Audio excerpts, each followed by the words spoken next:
It's never too late for change. This is the second part of this study. Yesterday we looked at Jairus and how that Jairus was on his way back to his house. He had grabbed Jesus. His daughter was dying. Jairus was an important person. He was one of the rulers of the synagogue.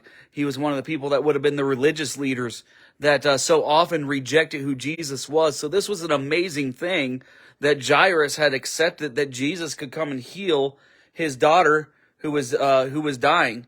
And the second thing that we saw yesterday that he accepted his need for a change, and the thing that we see today is he asked Jesus for a life change.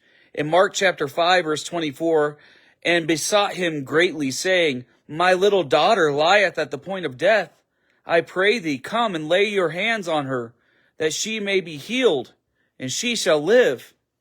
You know, we saw in another lesson where we had looked at the leper who was really in desperate need. We saw also the lady with the issue of blood, that they didn't just have a desire for change, they were desperate for change, just like Jairus is desperate for change for his daughter in this account.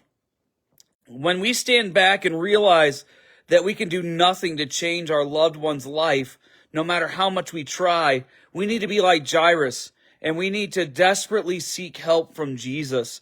And so if there's someone in your life right now who is struggling with things in their life, and you've sought them and you've tried to encourage them to know Jesus and have tried to point them to Jesus, but it seems like it's not making headway, get desperate for Jesus. Take the time to pray for him, or take time to pray for them and their need, and ask God to get a hold of their heart.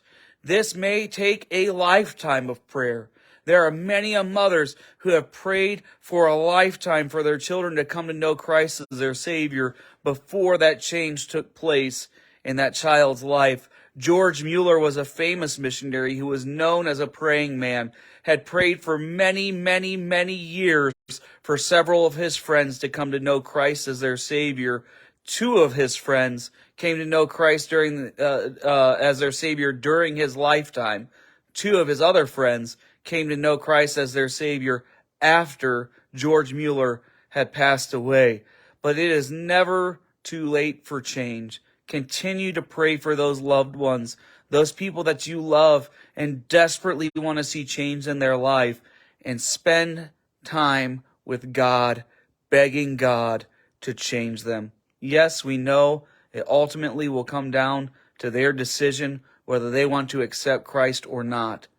But we should be people who are desperate for change in other people's lives.